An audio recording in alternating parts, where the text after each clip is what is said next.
Hello, I'm Tom Harmer, your town manager. Thank you for joining us for this edition of Talk of the Town. Obviously, as our residents know, Longboat Key is a barrier island. It's a coastal barrier island off the southwest coast of Florida, and that means a lot of different things. But one of the things it means as we're approaching hurricane season this year is that we're susceptible to different types of emergency situations. And I think we all know that one of the most important things that we need to be concerned about during an emergency is communications. Communications internally, but also communications with our residents and communications with our visitors. The town, for a number of years, has had an emergency notification system in place, and I want to talk about that because we are upgrading that system, and I think it's important for our residents and the public to be aware of that system and what it offers. So, joining me today is Susan Phillips. She's the assistant to the town manager. Like many of us in the town, she wears multiple hats. And so she also serves as the Emergency Management Public Information Officer for the town. Thank you, Susan, for joining us today. Thank you, Tom. So you have a lot of responsibilities, but one of the ones that we want to talk about today is the emergency notification system that we have here in the town. So can you talk a little bit about what that system is and what when we would use it? Alert Longboat Key is what it's called. It operates primarily for severe weather warnings, but also for other incidents that happen within the town.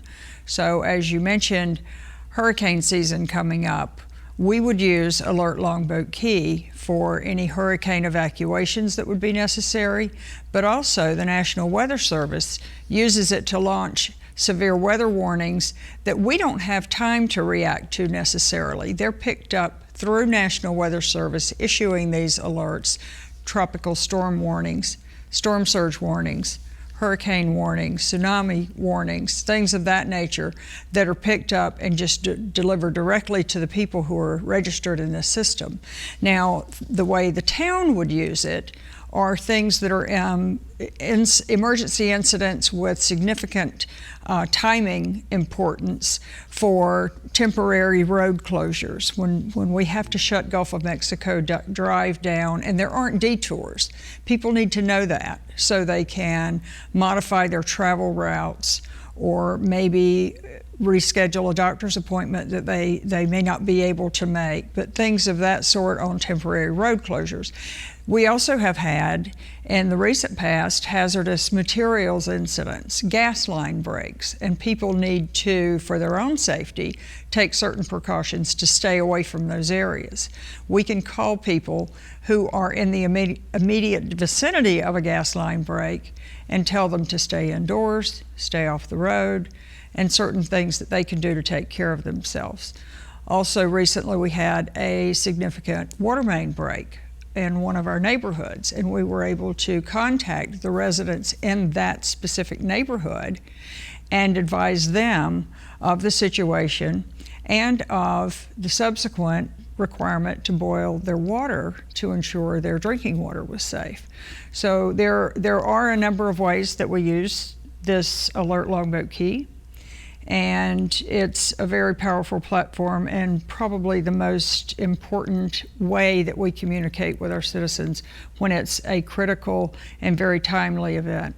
Very good. I think that's great background. And so from the resident standpoint, this is something they can sign up for, and then once they're in the database, they can be notified, as you said, by the National Weather Service if there's a tornado warning or some other immediate kind of weather threat, or the town can implement through its features in the system a notification that can be island-wide, or it could also be very targeted to a specific neighborhood. Yes. Yeah. And so you use the water main break. How does the features in the system allow you just to notify a particular part of the island? I can map the call in the database using a little part of that platform that shows you the entire island. If it were a gas line break where people within 500 yards of the gas line, I could draw the map with a radius, or with a particular neighborhood, I like the freehand. I'll just take and draw the area surrounding the particular streets that are affected and then select that and launch a call to those specific people. So how long does it take to initiate a call? If you're contacted by the incident manager, the town's whether that's the public works director or his or her staff or the police chief or the fire chief, and they notify you that we need to send information out to the public, how long does that take to send that out? That is a wonderful question, and thank you for that. Sometimes we are aware of a particular situation that's unfolding, and you have the information. I start preparing a message based on the first knowledge of the incident, but there are times that we need to wait for the situation to unfold. For example, a gas line break. If they can trench and discover the extent of the break, it may only take them 30 minutes to repair it. So if we launched a call and by the time we get the call out, we're calling back to say, essentially, never mind, we don't want to launch a call like that. And I've had folks call me and say, well, that happened 30 minutes ago, why am I just getting a call now? We want to make sure the information we provide you is well-rounded, contains all the facts. We can perhaps give you a timeline on when the repair will be completed. So it only takes a few minutes to set up a call and actually launch it. A lot of what takes the time is getting the information correct and making sure we include everything in that message that the resident needs. I think you raised a good point, especially because Gulf of Mexico Drive is the main corridor here. If that road gets shut down, it can impact all of our residents. But if it's being shut down for 15 minutes, 20 minutes, 30 minutes, even sometimes less than an hour, we may not send out the alert because we know it's going to be opened up quickly. If it's going to be an extended shutdown, though, then you would send it. You also will use criteria to see if we can detour around it. Is that correct? Yes, we always look for a detour first. If there is a way for us to maintain that traffic flow, we are not going to use this system. It may delay your route a little bit, but we're going to get you there. And in those cases, we wouldn't use this. Okay. So it's thoughtful on how we send messages out. We're not going to, you used the word earlier, critical and urgent. Mm-hmm. So that's part of the criteria on when to send it out. We have several things that we consider on if it meets a threshold.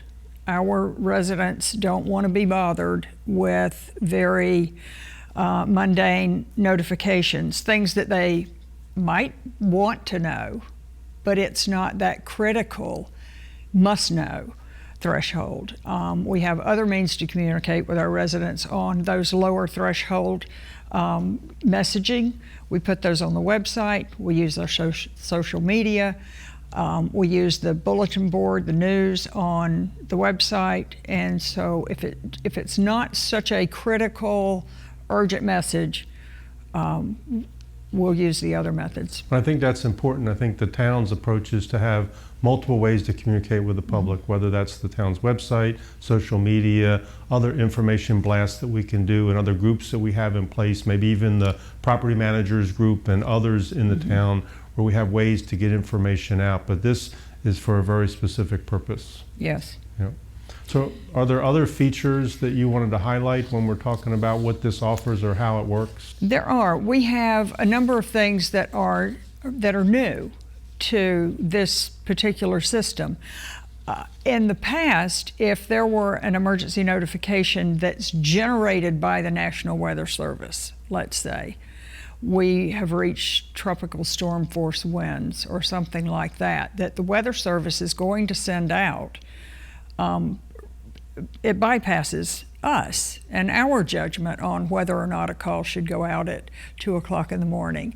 This Alert Longboat Key has a feature called a quiet period, which is brand new. I've never used this before, but for messages, I've got it preset, and it can be customized for any individual person if they want to extend their quiet time, then they can call me. I can help them adjust theirs or customize their personal messaging. But from 12 p.m. or 12 a.m. to 5 a.m., I've set a quiet period. If it's a severe thunderstorm warning, you're already in bed. Don't wake me up to tell me to stay inside. So that's the use for the quiet period, which is new. People can, as I said, customize that to their preferences. The only messages that will override that quiet time, a tornado warning and a tsunami warning. And those are the only two that will interrupt your sleep because those are critical. Good, and I think it's worth saying again, you've said this, but the National Weather Service overrides and immediately sends out, using our same database for the island, and our residents will send that out in those cases. If the Yes. tornado warning is a good example, and they'll identify, like we can, where that warning is impacting or potentially impacting, and send that out immediately. Mm-hmm. And we don't have to do anything. Right. Now there are other feature selections that people can use for things they might want to be alerted on. I set default, you will get these messages, things that are so critical to people's welfare that they're pre-selected for you. And those are the tropical storm warning, hurricane warning, storm surge warning, tsunami, those sorts of tornado warning. Those are pre-selected. You're going to get those notifications regardless. But you can go in, say you have severe allergy. You can go in and have a pollen alert if it's at a certain level. And you'll get those, not generated by us, but generated by the Weather Service. So it's highly customizable, this system. And it just depends on what the resident needs. Now, you want to ask me how? I'm going to ask you a question about how do you sign up for this? And as you talk about that, the public data that's available is updated in the system by the vendor, but we work with our residents to sign them up. So if you can kind of talk about both of those things. The emergency notification system pulls on public data, cell phone numbers, landline numbers, things of that sort. But your personal email addresses, your cell phones to make sure they're text enabled, and those features. We want to make sure we can get in touch with you the way you want us to get in touch with you. So your emails, if you'd prefer receiving text, you can customize all of that or register all of that. The interesting thing with this emergency notification system is if you confirm that you've received the phone call, you've listened to the phone call, got the message, you can hit confirm, and it will stop trying to call you with your text and your email. So you eliminate those redundancies in the messaging. If you get the message, we're not going to bother you anymore. Well, and so obviously people move and move onto the island, move within the island, leave the island. How do they update the system? How do they work with us to make sure the information is accurate as possible? They email me. Email me, call me, go through the town's website to the Alert Longboat Key tab, click on that, you can register yourself. I have found in running this type system for the town for 17 years, I have learned that people mean to do it and then the phone rings or the pot boils over or the dog wants to go out, and you'll get to it. I'll do it when I get back in. Call me. Email me with your name, your Longboat Key address, your landline, cell phone numbers for yourself, for your husband, for anyone else living in the home with you, email addresses. I'll register all of that. And if you want something customized, your quiet time, email me or call me, and I can go into the system and update your records for you. And I would certainly welcome doing that for our people, our residents, our visitors, our business owners, because the system is only as good as the information that's in it. If you move off the island, I wouldn't know that. Email me, I moved off the island, take me out of the system. And it's very easy for me to do that for our residents. Okay, very good. Is there anything else that you'd want to share with our residents before we wrap up today? The mobile app, if you download the mobile app, that's another important feature for you. It's Everbridge is the product that we're using. And go into the Everbridge mobile app, download that, look for Longboat Key or our zip code 34228. Download the mobile app. It will also, communicate with you all of our messaging, but if you are driving through an area that has a critical incident unfolding, a gas line leak, and you're outside of Longboat Key, you're even in another state. If the interstate is closed down for a traffic accident and they're detouring people, you'll get that notification and you can use it where you are. You have to enable the location services for the app, but the same messages you would get from us if you're in another area that has emergency messaging going out, it's important to you, you'll get that as well. So that's an important feature. The other that is new to us as well is an audio bulletin board. And if you get a call from Alert Longboat Key and you missed the call or you wanted to listen to it again for whatever purpose, you can redial the number that called you, which I'll give you in a moment. You'll need to set this up in your contacts, but you can return the call and listen to any active emergency messages. If the incident is closed, it will also tell you there are no active notifications at this time. You can also go to the website, into the app, and look at all the prior notifications. And it will track every notification you've ever been issued. So I encourage everyone to create a contact in your phone, and it would be the phone number 941-213-7499. That phone number will show up for the calls from Alert Longboat Key, your text messaging, and for your emails, alertlongboatkey@longboatkey.org. Put that in your contacts. Any message you receive from us, you'll know it's from Alert Longboat Key, and to please listen to the message. Okay, very good. Lots of good information. And you offered earlier for individuals to email or contact you, so you'll have to share the best number and email for them to reach you directly. Directly, you can call 941-316-8711. That's my Alert Longboat Key phone line that rings to my desk. Or PHILLIPS, SPHILLIPS @longboatkey.org. And again, the phone number is 941-316-8711. Okay, very good. Please call me. Yes. Well, thank you for joining me today.